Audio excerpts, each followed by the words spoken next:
अस्सलाम वालेकुम dear students and very good evening to all of you. कैसे हैं आप सब? तो चलिए बेटा, स्टार्ट करते हैं आज का टॉपिक। और हाँ, जो लेक्चर जो यूनिट मैंने कंप्लीट किया, इंक्लूसिव एजुकेशन जो है, इंक्लूसिव एजुकेशन का जो यूनिट है ना बेटा, जितने भी टॉपिक्स मैंने अपलोड किए हैं, जितने भी टॉपिक्स मैंने इंपोर्ट किए हैं, तो वो सारी चीजें आपको पढ़नी है बेटा। ठीक है? तो इको आ रहा है, इसलिए मैं चैट बंद कर लेता हूं। सुनो, तो जितने भी लेक्चर्स मैंने अपलोड किए हैं, इन 7 दिनों में जितने भी लेक्चर्स मैंने अपलोड किए हैं, वो सारी चीजें आपको पढ़नी है। बहुत सारे बच्चे मुझे मतलब मैसेज करते हैं, सर ये वाला पॉइंट एग्जाम में, ये सिलेबस में नहीं है, ये वाला point. Everything is in your syllabus my dear. अगर हम एक्ट्स की बात करेंगे, no doubt there is 2016 act. तो याद रखना है, 2016 एक्ट को समझने के लिए आपको आरसीआई रिपोर्ट को पढ़ना जरूरी है। आपको जितने भी यहाँ 2006 का जो रिपोर्ट है वो आपको पढ़ना जरूरी है।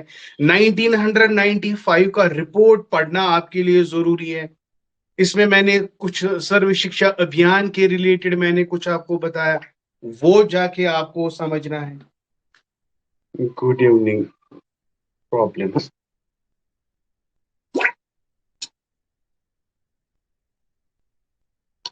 इसको क्या रोज, एवरी टाइम,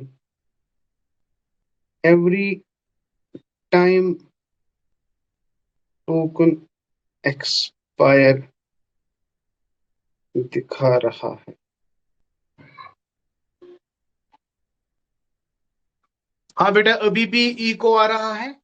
तो अगर इको आ रहा है, आप let me know first of all. Okay, मैं चैट ऑन कर लेता हूं। सबसे पहले आप मुझे बताओ, am I audible and visible? जल्दी से, किस किस को इको आ रहा है? जब मैंने बंद किया था ना चैट, तो तब भी इको आ रहा था। Everything is okay? Yes, now clear. चलिए भाई, हो गया। Okay dear, all clear. तो चलिए, तो no more question is related to the video uploadation. जो भी मैं अपलोड कर रहा हूं वो इंपॉर्टेंट है, याद रखेंगे। मैं अननेसेसरली कोई भी कंटेंट इंपोर्ट नहीं करूंगा, कोई भी अननेसेसरली चीज आपको अपलोड करने नहीं करूंगा। तो जो भी मैं अपलोड करूंगा, एक्सपीरियंस के हिसाब से मैं अपलोड कर रहा हूं। तो जितनी भी वीडियोस है, go through it, text bye text पढ़ो। जो आपके, हाँ, नोट्स के बारे में अगर हम बात करेंगे, उन्हीं पॉइंट्स को हाईलाइट करो जो मैंने वीडियो में बताया है। तो वो जाके आप पेन डाउन करो। अगर टाइम मिलता है तो और बेहतरीन तरीके से खुद भी ऐड करो। तो चले भाई, बिना देर किए, we are done with inclusive education. इसमें एक पॉइंट रहता है, साक्षर भारत मिशन, है ना बेटा, समग्र शिक्षा अभियान। तो वो मुझे कुछ पॉइंट्स आपको बताने हैं। वो 5 मिनट का लेक्चर होगा। 5 मिनट के अंदर वो सारी चीजें हम आपको बताएंगे। वो वाला पॉइंट हमें ऐड करना है। बाकी जो यूनिट है ना इंक्लूसिव एजुकेशन का, उसमें एक्स्ट्रा मैंने पढ़ाया, बहुत बहुत एक्स्ट्रा मैंने आपको पढ़ाया है। ठीक है? तो वो जाके आप देख लो। तो चलिए बेटा, आप स्टार्ट करते हैं। जो हमारा पेंडिंग यूनिट रहा था ना, एजुकेशनल टेक्नोलॉजी का, तो एजुकेशनल टेक्नोलॉजी में मैंने बहुत सारे टॉपिक्स पढ़ाए। अब हमारे पास कुछ 2-4 क्वेश्चन है जो हमें डिस्कस करने हैं। इनमें से ICT and evaluation, that's very much important. Every question is important, but here मैं बात कर रहा हूं आईसीटी की, मैं बात कर रहा हूं इस वक्त।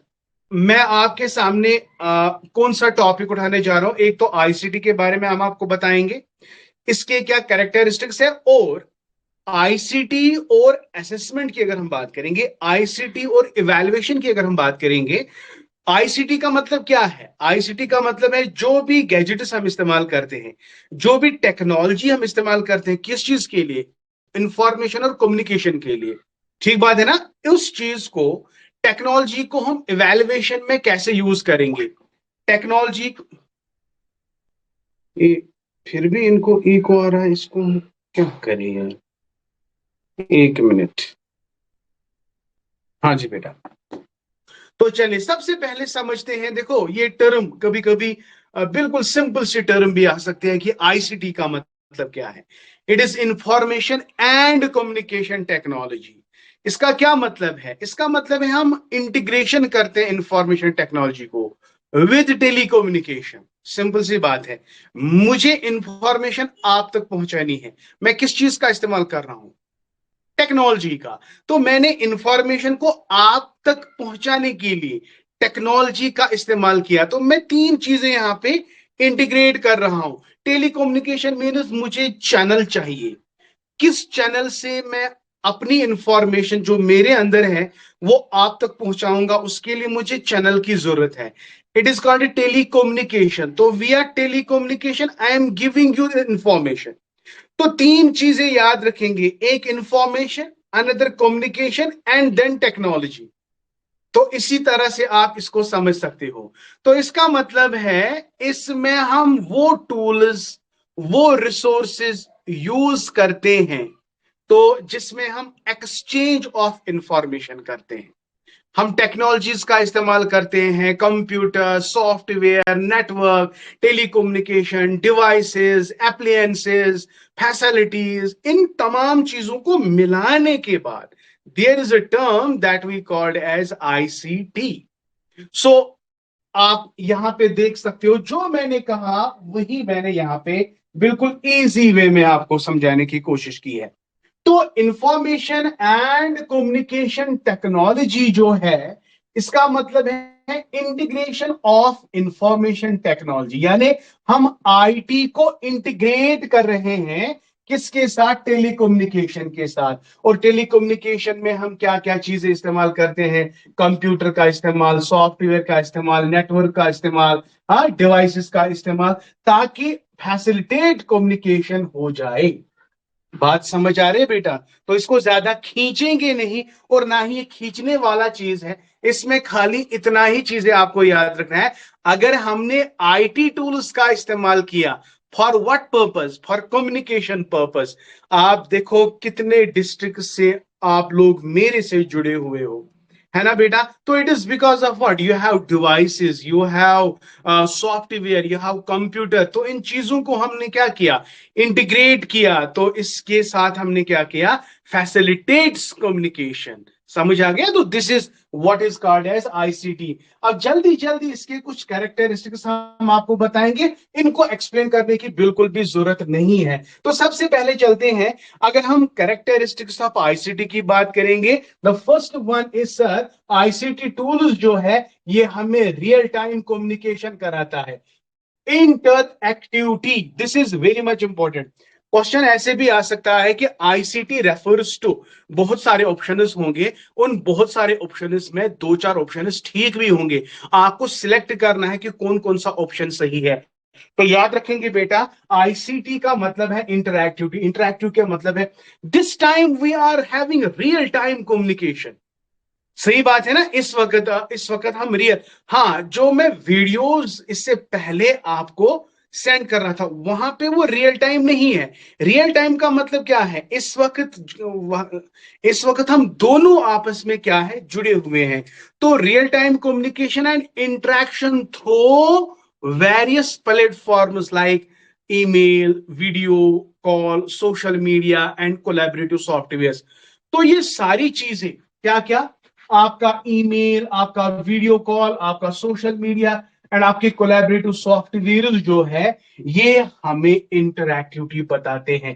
तो आईसीटी का मतलब क्या है? आईसीटी का मतलब है आईसीटी टूल्स हमें एनेबल करते हैं real time communication through interaction, interaction through various platforms. तो इससे क्या समझ आ रहा है कि आईसीटी का पहला कैरेक्टरिस्टिक क्या है? It is interactivity. Okay, interactivity से ही हम आपस में क्या हो रहे हैं, कनेक्ट हो रहे हैं। कनेक्ट का मतलब है this time I have a link with you, I linked myself with you because I have a software in my phone that is शायद service application, right? तो सॉफ्टवेयर से हम आपस में लिंक्ड है, तो there is a connectivity.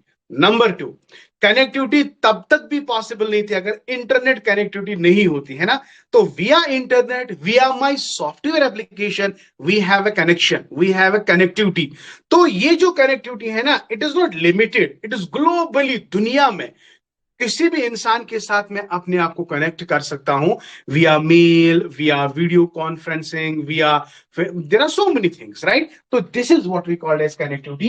Connectivity का मतलब है आईसीटी फैसिलिटेट कर रहा है connectivity by linking individuals and systems globally through networks like internet, intranet and mobile system. बात समझ आ गई? तो चलिए, हो गया दूसरा point. Number next is automation. Very nice. Automation का मतलब क्या है बेटा? अगर आपके पास बल्क ऑफ डेटा होगा, बल्क ऑफ डेटा होगा, इसको एनालाइज और स्टोर करने में भी आपको आईटी टूल्स इस्तेमाल में आते हैं। सपोज आज आप रिसर्च करते हो, रिसर्च करने के लिए आपको डेटा कलेक्ट करना पड़ता है। आप इमेजिन करो, आज से 20 साल पहले जब मोबाइल फोन नहीं होता था, सॉफ्टवेयर अवेलेबल नहीं होते, तो मैन्युअली एक पीएचडी स्कॉलर को कितनी मेहनत करनी पड़ती थी कि डेटा को कंपाइल करे, डेटा को ऑटोमेशन में लाए।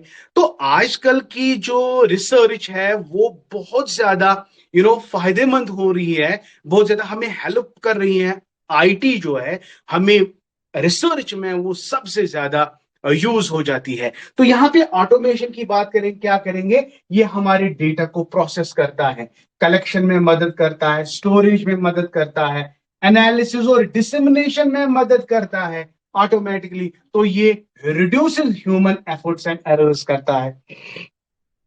अगर एक इंसान अलग अलग डेटा कंपाइल करेगा तो गलतियां होती है, लेकिन with help of computers, with help of IT, तो ये एरर्स रिड्यूस होते हैं, क्योंकि ये ऑटोमेटिकली ये सारा डेटा जो है इसको प्रोसेस करता है, स्टोर करता है, कम्युनिकेट करता है, डिसेमिनेट करता है। That is why this is called automation. समझ आ गया बेटा? Yes. And then there is an integration, very very important point. अगर कल क्वेश्चन आ गया ना आईसीटी में, आईसीटी में no doubt there is interactivity, there is connectivity, there is automation, and one of the most important characteristic feature is there is integration. Integration का मतलब क्या है? हम आईसीटी कंबाइन करता है बहुत सारे मीडियाज को, like text, audio, video, graphics and application to create unified communication experience. अभी मैं बात कर रहा हूं कि मैं बहुत सारी चीजों को कोलैबोरेटिवली यूज कर रहा हूं, है ना बेटा? आपका बोर्ड यहां पे है, आपका सॉफ्टवेयर एप्लीकेशन है, ये तब तक काम नहीं करेंगे जब तक क्या, इंटरनेट फैसिलिटी नहीं होगा। ये टेक्स्ट मैं लिख रहा हूं, कभी कभी मैं, आप, मेरी आवाज आप तक पहुंचती है, ऑडियो, विजुअल, तो it is an integration my dear. One of the most important, इसको लिख लेना बेटा, it is one of the most important characteristics of the ICT because it combines various forms of media, be it text, be it audio, video, and graphs, right? So this is one more important characteristic that you need to add. Yes, my dear. Another is ये वाला UGC net में आया है। UGC, जब हम accessibility की बात करेंगे, तमाम learners, all learners, whatever be the nature of the learner, अगर वो लर्नर, अगर आपको याद होगा इससे पहले एसएसयू एंड एडेप्टिव टेक्नोलॉजी की बात मैंने करी थी पिछले वीडियो में, अगर आप लोगों ने देखा होगा, इंक्लूसिव एजुकेशन में, है ना? तो डिजिटल इंटरवेंशन मैंने वहां पे आपके साथ डिस्कस किया कि आजकल के जो आईसीटी टूल्स है ना, एक्सेसिबिलिटी का मतलब क्या है? एजुकेशन एक्सेसिबिलिटी का मतलब है you are providing services, but you are providing services anywhere, any time, everybody, everybody, any time, anywhere. ठीक है बेटा? Everybody can use these technologies. ICT का जमाना है भाई। अगर कोई, किसी को आंख में प्रॉब्लम है, तो उस तरह के सॉफ्टवेयर अवेलेबल है जो वो SS2 डिवाइसेस इस्तेमाल कर सकते हैं। कोई सुन नहीं सकता है, उसके लिए SS2 टेक्नोलॉजीज का प्रोविजन है। तो इसका मतलब है आईसीटी जो है इसके अंदर एक प्रिंसिपल है, that is principle of accessibility. It's also called inclusivity. Yes, every learner uses it anytime, anywhere, everywhere, wherever. Right? So यहाँ पे आप देख सकते हो, it provides access to information and services anytime, anywhere, promoting inclusivity in education. अगर business की बात करेंगे, गवर्नेंस की बात करेंगे, तो there is inclusivity, right? Another point that is very much important, flexibility. All right, my dear, flexibility. Flexibility का अगर आपको याद होगा, मैंने synchronous एंड असिंक्रोनस टर्म आपको बताई। सिंक्रोनस का मतलब है जो रियल टाइम, इस वक्त हम सिंक्रोनाइज्ड वे में बात कर रहे हैं। लेकिन जब मैं कल जब 7 दिन तक मैंने ऑफलाइन वीडियोस आपके साथ शेयर किए, दैट इज असिंक्रोनस। तो देखो, मुझे बहुत सारा काम था, मैं लाइव नहीं आ रहा था, तो मैंने स्विच किया ऑफलाइन। तो फ्लेक्सिबल, राइट? बहुत सारे आप में से बच्चे ऐसे हैं, अगर हम देखेंगे बहुत सारे बच्चे मेरे क्लासरूम में एनरोल्ड हैं, लेकिन इस वक्त सिंक्रोनाइज्ड वे में कौन देख रहा है? Only 43 students. Majority of the students वो कहते हैं रिकॉर्डेड लेक्चर्स देखेंगे। तो व्हाट इट, ये जो आईसीटी है ना, ये क्या प्रोवाइड कर रहा है? ये प्रोवाइड कर रहा है फ्लेक्सिबिलिटी। तो ICT supports various formats of communication like synchronous. याद रखेंगे, सिंक्रोनस इज रियल टाइम, जिसमें हमें रियल फीडबैक मिल रहा है, यानी इंस्टेंट फीडबैक मिल रहा है। और एसिंक्रोनस डिलेड, डिलेड का मतलब है अभी नहीं देखोगे तो बाद में देखोगे, है ना? तो this called delayed communication. I hope बेटा this is also very much clear to you. Scalability, scalability का मतलब क्या है बेटा? ICT systems can be scaled to meet the growing needs of users, whether in terms of data storage, network size or user based. तो scalability का मतलब है we can measure the strength of the usage of ICT. It depends, कौन कितना use करेगा, कौन कितना perform करेगा, कौन कितना यूज करेगा, whether in terms of data storage, network. Scalability का मतलब है it is a measurable parameter. हाँ, तो it can be measured, it can be measured, measured in terms of what? In terms of needs of the users, whether in terms of data storage, network size and user base. Another, multifunctionality.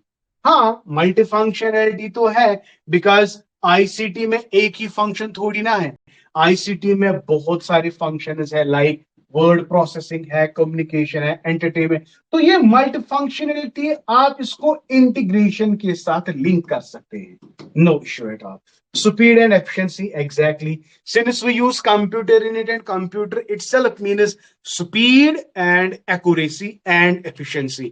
तो जितना use हम, जाहिर सी बात है, हम ICT का इस्तेमाल करते हैं। आईसीटी इस्तेमाल करने से हमारे काम के अंदर एफिशिएंसी और कम समय लगता है, कम टाइम, यानी स्पीड भी और एफिशिएंसी भी। बात समझ आ रही है बेटा? Yes sir, it is very simple. तो यहां पे देखो, ICT enables the speed of communication, ये तो पता ही है। Cost effectiveness is the last one. Though initial investment can be high, ICT reduces long-term costs by automating process and enhancing productivity. Cost effectiveness का मतलब क्या है? पहले पहले जब आप कोई चीज लाते हो, गैजेट लाते हो, आपको अच्छा खासा रकम उस पर खर्च करना पड़ता है ना? लेकिन लॉन्ग रन में आपको वो इतना फ्रूटफुल साबित होता है, तो आपके लिए प्रोडक्शन का बाइस बन जाता है। तो दैट इज वाई, अगर पहले इनिशियल फेज में आपको लगेगा कि कॉस्टली है, लेकिन कॉस्टली लॉन्ग टर्म में ये आपका ऑटोमेशन प्रोसेस और ये आपकी प्रोडक्टिविटी बहुत ज्यादा एनहेंस करती है। तो आई होप बेटा, ये जो जितने भी पॉइंट्स मैंने आपको यहाँ पे बताए, एंड आई होप आपको ये सारी चीजें समझ आ गई। ठीक है, तो we are done with the ICT, its important characteristics. Now the topic that we are going to deal with is use of ICT in evaluation. जी हाँ बेटा, use of ICT in evaluation. देखो, आईसीटी इन evaluation.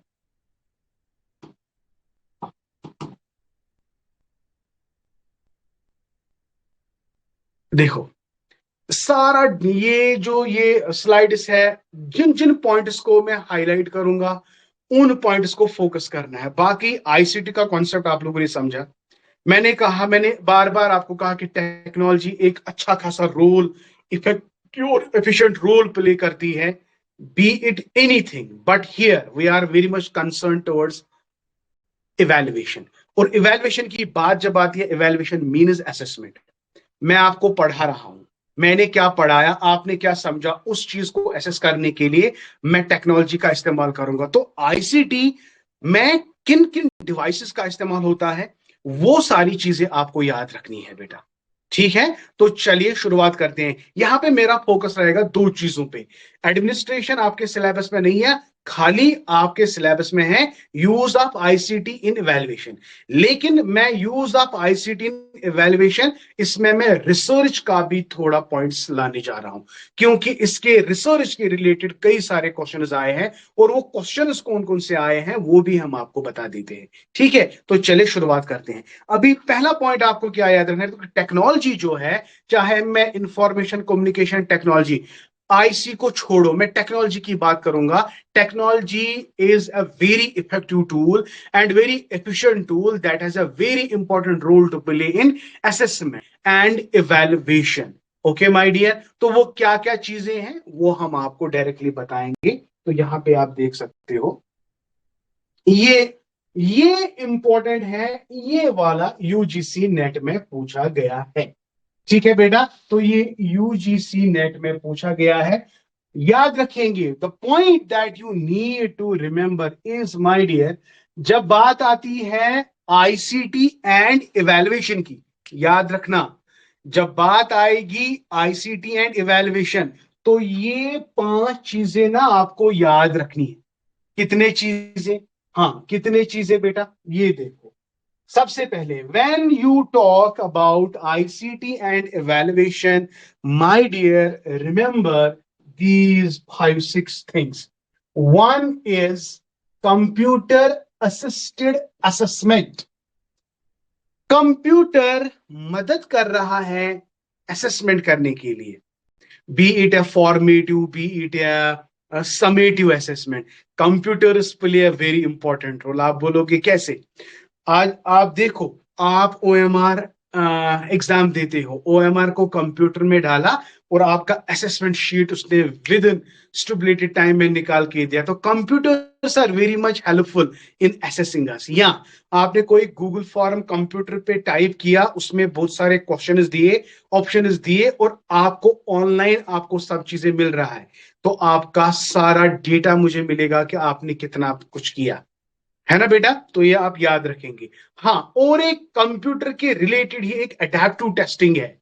Suppose computer पे आपको question मिल रहा है, आपको लग रहा है कि आप, कोई बच्चा बार बार क्वेश्चन को गलत कर रहा है, गलत कर रहा है, लेकिन कंप्यूटर उसकी स्ट्रेंथ और वीकनेस को समझता है, ये इसको वापस ट्रैक में ले जाएगा, फिर सिंपल टू कॉम्प्लेक्स की ओर ले जाएगा। तो ये कंप्यूटर इस लर्नर को अडेप्ट करने की कोशिश कर रहा है।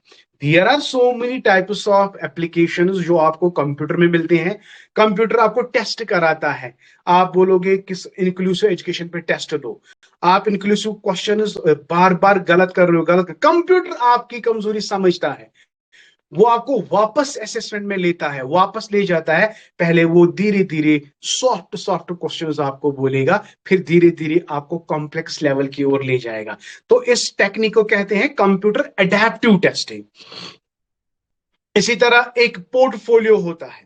पोर्टफोलियो में एक इंडिविजुअल की इंफॉर्मेशन वगैरह वगैरह हम कलेक्ट करते हैं इलेक्ट्रॉनिकली। इसी तरह डिजिटल रूब्रिक, ये एक स्कोर गाइड है कि बच्चे को किस तरह कैसे मार्क्स प्रोवाइड करने हैं। ऑनलाइन असेसमेंट है या सर्वे टूल्स। तो मेरा यहां पे कहने का मतलब है बेटा, कि जब भी आईसीटी इन इवैल्यूएशन की बात आएगी, तो remember these 5 things.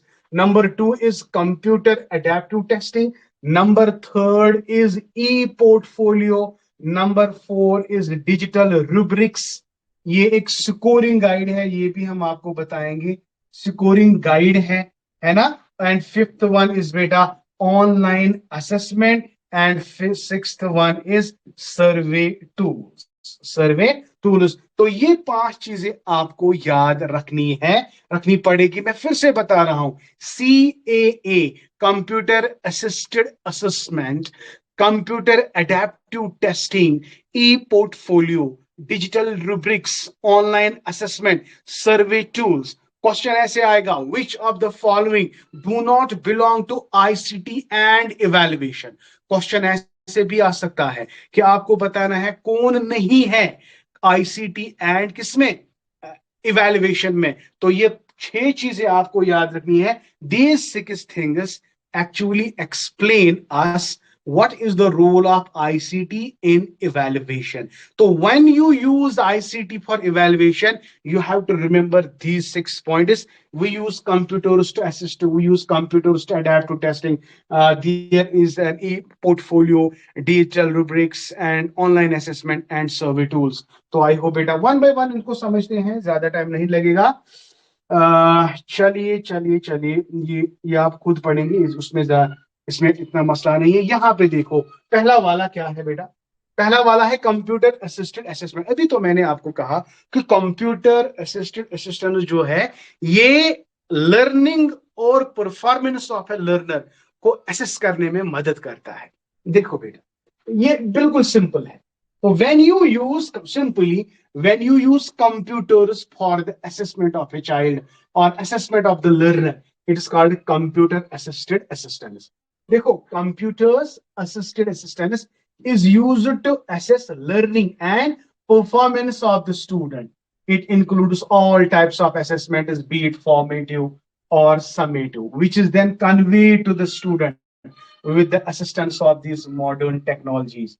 Delivery of the assessment is made online as well as offline. Computer assisted assessment allows formative assessment where it helps the students to monitor their progress and knowledge. इतना पढ़ने के बाद एक ही चीज समझ आती है कि कंप्यूटर हेल्प करता है लर्नर्स को असेसमेंट करने में।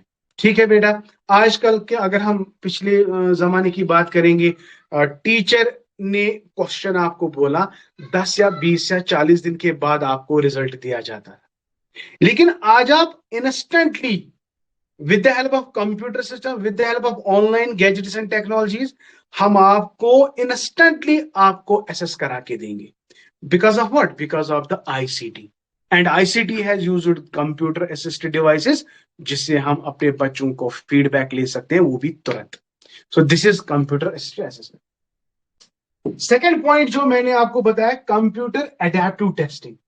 कंप्यूटर, सिंस वर्ड एडेप्टिव आप दिमाग में रखेंगे, एडेप्टिव का मतलब है कंप्यूटर ही आपको मदद करता है कि अगर आपके लर्निंग डिफिसिट्स है तो आपको किस तरह से कम बैक करना है, किस तरह आप अपनी परफॉर्म बिल्ड करोगे।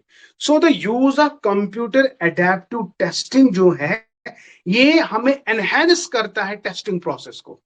अभी मैंने आपको एग्जांपल दिया, कंप्यूटर आपको टेस्ट ले रहा है, आप बार बार गलत कर रहे हो, तो कंप्यूटर आपको वापस रिवर्ट करता है, आपको सिंपल सिंपल आंसर्स पे ले जाता है, ताकि आप अपने अंदर जो टेस्टिंग एनहेंसमेंट है वो बिल्ड करें। तो this is what we called as computer adapted testing. देखो, the use of computer adaptive testing has enhanced the testing process to a great extent while a student is subjected to answer questions. The technology, ये मैं सारा पढ़ूंगा क्योंकि ये important है, is capable of adjusting the level of difficulty. This is very much important. Computer adaptive की अगर मैं बात करूंगा ना, कंप्यूटर एडेप्टिव की, यस, कंप्यूटर एडेप्टिव में आपको ये याद रखना है, the level of the difficulty of the test. देखो, the technology evaluates how well a student is answering the question and the kind of mistakes he is making. Based on that, the technology adjusts the difficulty level of other questions accordingly. If the student is making many mistakes while answering the question, the software takes the student back to the previous question Further, the technology is capable of checking previous knowledge also. As the use of technology is education, CAT has become the easiest method to use in the education context. I hope बेटा जो भी text यहाँ पे था, इससे पहले मैंने आपको बताया था कि कैसे कंप्यूटर असिस्टेड टेक्नोलॉजीज यूज होते हैं. आई होप ये भी आपको समझ आ गया. Now coming to the next, e portfolio. E portfolio में द थिंग जो आपको याद रखना है, ये सिंपली एक प्रोसेस है जिससे हम एविडेंसेस को, यानी यहाँ पे एविडेंस है, इलेक्ट्रॉनिकली हम गैदर करते हैं एक इंसान, एक बच्चे को जिसको हमने इवेलुएट करना है, इसकी इमेजेस, इसका मल्टीमीडिया, इसके टेक्स्ट्स, इसके कई हाइपरलिंक्स, इनको हम इलेक्ट्रॉनिकली गैदर करते हैं तो उसका एक पोर्टफोलियो बनाते हैं. तो इसी प्रोसेस को हम कहते हैं ई पोर्टफोलियो. और ई पोर्टफोलियो के अगर हम बात करेंगे, there are 3 types of e portfolios, तो वो मैं फर्दर आपके साथ बात करूंगा. लेकिन पहले आप समझेंगे, ई स्टैंड्स फॉर इलेक्ट्रॉनिक पोर्टफोलियो. तो इलेक्ट्रॉनिक पोर्टफोलियो वो प्रोसेस है जिसमें हम ई एविडेंसेस कलेक्ट करते हैं, इनको मेंटेन रखते हैं. ठीक है, तो ये देखो, यही बात मैंने यहां पे करी है. Portfolio is the process of gathering of e evidence. ये याद रखना बेटा, this is very much important. E evidence collected and maintained by an individual on the web. तो ये इलेक्ट्रॉनिकली हम एविडेंसेस गैदर करते हैं. इट includes evidences such as text, files, multimedia, images and hyperlinks. The e-portfolio is basically useful for assessing the abilities of individual. The teacher maintaining e-portfolios keeps a keen eye on the strengths and weakness of student. ये आपको समझ आ गया बेटा कि ई portfolio क्या है? E portfolio बच्चे का रिकॉर्ड होता है जो हम इलेक्ट्रॉनिकली गैदर करते हैं, उसके एविडेंसेस, इसको एक रिकॉर्ड बनाते हैं. अगर हम ट्रेडिशनल ई पोर्टफोलियो की बात करेंगे, ट्रेडिशनली हम एक फाइल बनाएंगे, बच्चे की परफॉर्मेंस हम उसमें लिखेंगे, बच्चे का वीक पॉइंट क्या है, बच्चे का स्ट्रॉन्ग पॉइंट क्या है. ये क्यों करते हैं? टीचर के लिए वो बहुत ही बड़ा हथियार है, वो बच्चे को ऐसे एसेस कर सकता है. मान के चलेंगे बच्चा क्लासरूम में, टीचर 7 दिन क्लासरूम में आता है, 7 दिन में बच्चा कौन सी एक्टिविटी करता है उसका बाकायदा वो रिकॉर्ड रखेगा. तो इसको हम पोर्टफोलियो कहते हैं. पोर्टफोलियो का मतलब समझ गए, जो भी वो करेगा.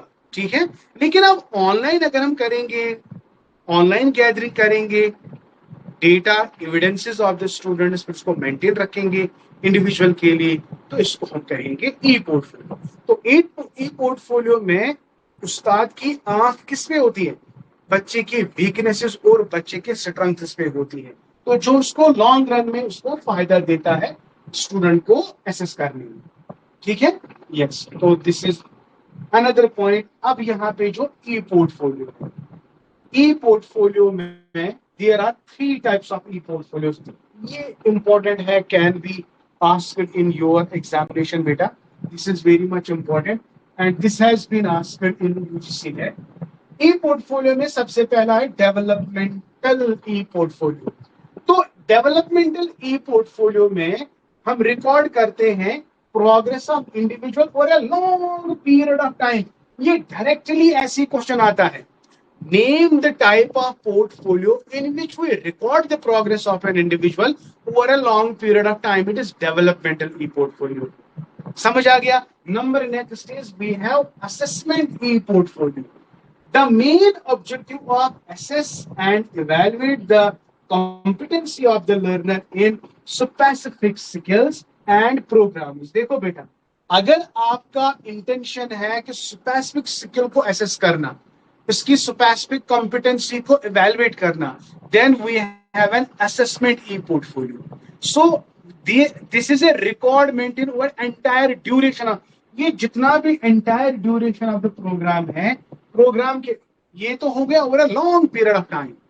ये हो गया प्रोग्राम कब तक चलेगा, तो with in that entire program आप उसके स्किल्स को रिकॉर्ड करते हो, तो इसको हम कहते हैं असेसमेंट ई पोर्टफोलियो.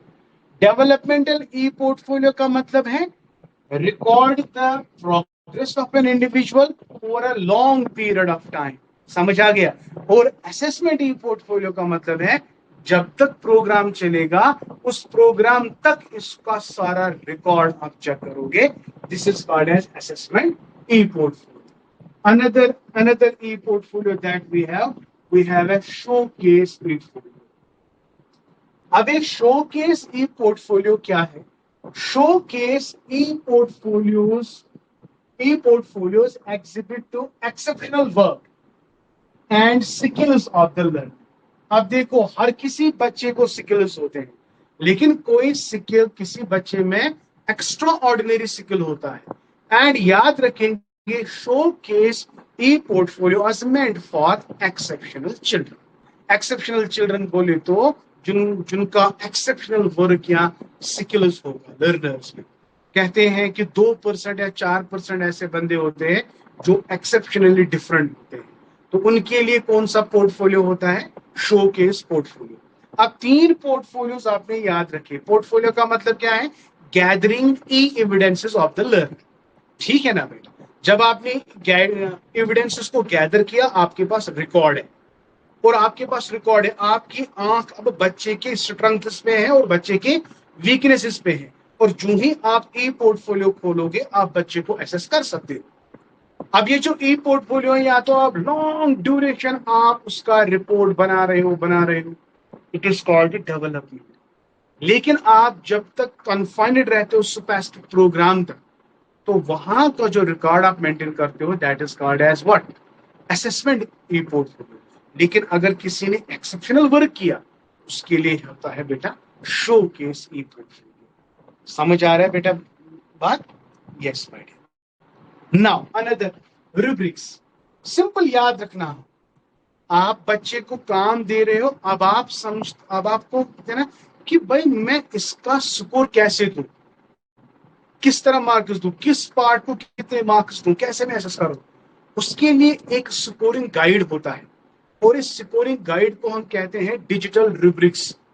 ये रूब्रिक्स का कॉन्सेप्ट आपको डिटेल में नहीं पढ़ना है, but simply you need to remember कि रूब्रिक्स का यहाँ पे मतलब क्या है। रूब्रिक्स का मतलब है स्कोरिंग गाइड या scoring criteria which is designed to score और grade marks in the work of the student. बच्चे ने काम किया, अब उस काम के लिए मुझे कौन सा क्राइटेरिया अप्लाई करना है ताकि मैं उसको ग्रेड दूं, ताकि मैं उसको स्कोर करूं। ठीक है ना बेटा? ये वो मान के चले, ये इवैल्यूएशन क्राइटेरिया है। अगर मैंने बच्चे को असाइनमेंट दिया, उसके रिलेटेड एक इवैल्यूएशन क्राइटेरिया फिक्स करूंगा, specific types of questions on the test रखूंगा। तो ये बहुत ही इंपॉर्टेंट है बेटा। ठीक? और यहाँ पे rubrics for e-learning tool evaluation offers educators a framework with criteria। तो क्वेश्चन इस तरह का आता है कि rubrics क्या है? आपको लिखना है it is a scoring guide और it is a evaluation criteria for a given assignment. Right? तो इतना आपको याद रखना है। ठीक है? तो this is digital rubrics। Another we have online assessment. चलिए छोड़ो, ऑनलाइन असेसमेंट में बेस्ट एग्जांपल है गूगल फॉर्म। मैं गूगल फॉर्म में कुछ क्वेश्चंस दूंगा, फिर आपको ऑनलाइन वो सेंड करूंगा, आप वो क्वेश्चन फिलअप करोगे, मुझे आपका रेस्पॉन्स मिल जाएगा। तो online assessment, it is conducted online where an instructor sets some sort of questionnaire, test is on the digital platform and gives it to the learner for filling it। है ना Google form की best example. या mentee एक application है जिसमें हम आपस में जुड़ सकते हैं, या अपनी ही एप्लीकेशन। यहाँ पे एक टेस्ट पोर्टल है, टेस्ट पोर्टल में बहुत सारे क्वेश्चन मैं पुटअप करूंगा और वहां जाके आपको मैसेज आएगी और आप वो लिख सकते हो, आप उसके जवाब। सो मैं क्या कर रहा हूं, मैं ऑनलाइन आपको असेस कर रहा हूं, ऑनलाइन असेसमेंट। इसी तरह हमारे पास बहुत सारे सर्वे टूल्स हैं, याद रखना है। SurveyMonkey is the example, LimeSurvey, ये 2 सर्वे याद रखना है, which can be used for teachers to collect feedback from student regarding any matter. याद रखना है बेटा, ये इंपॉर्टेंट है। सर्वे टूल्स यानी सर्वे मंकी एंड लाइम सर्वे, ये ऐसे सर्वे टूल्स है जो टीचर्स यूज करते हैं ताकि वो स्टूडेंट से फीडबैक। एक मिनट।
Okay, then.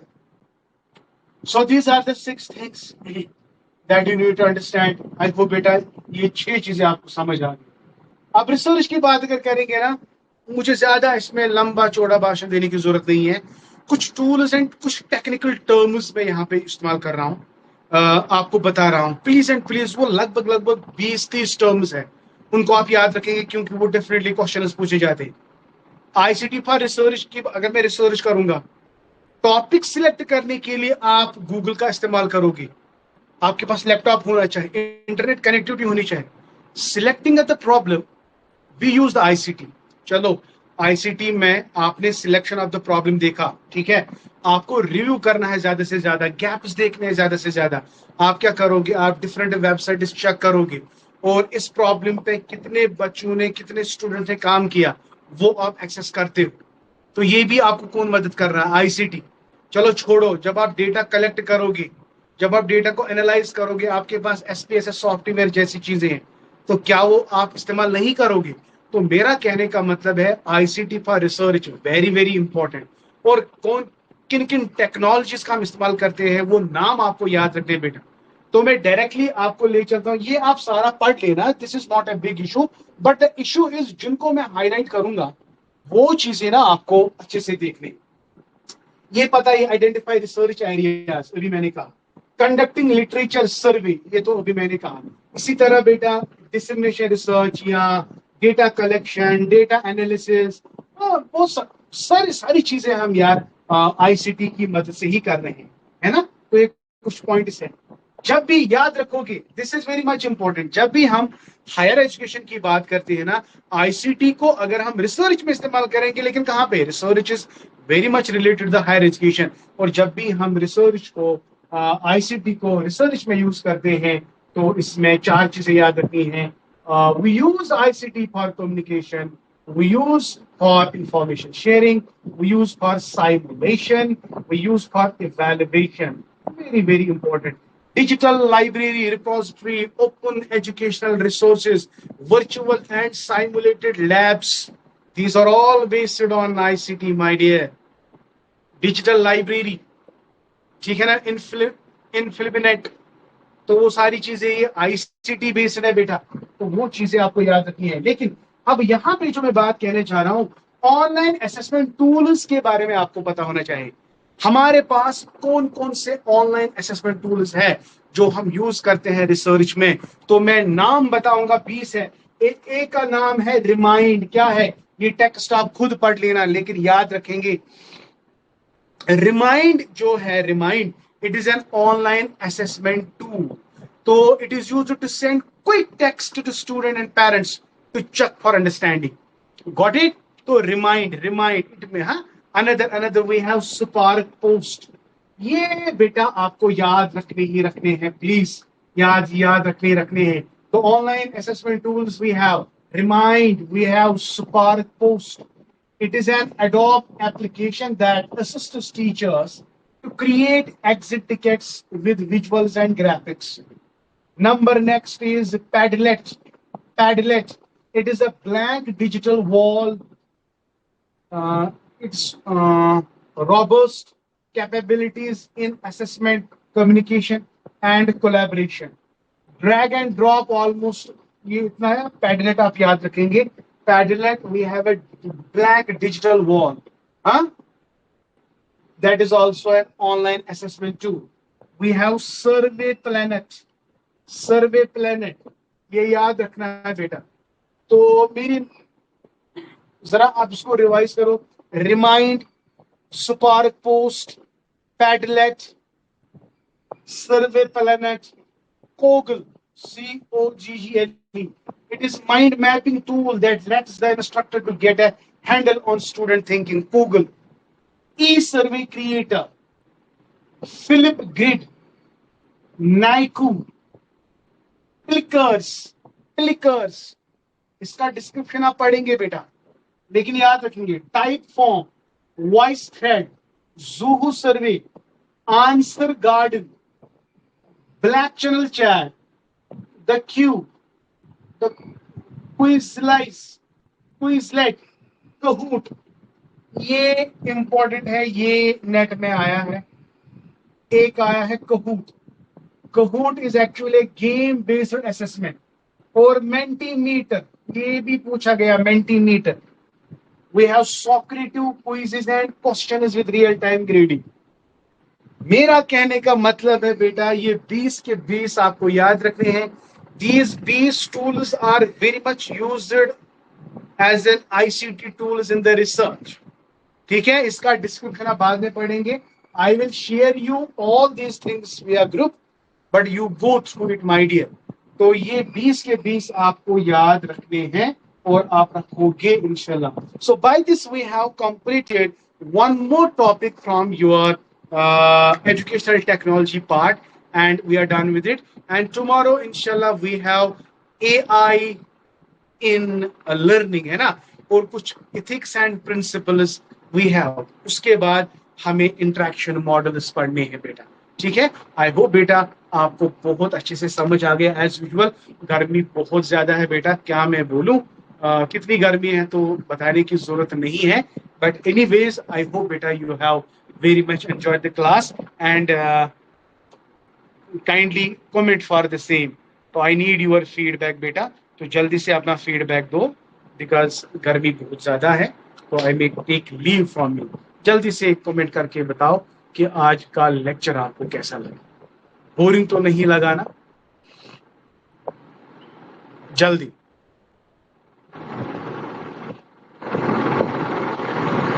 अरे बताओ.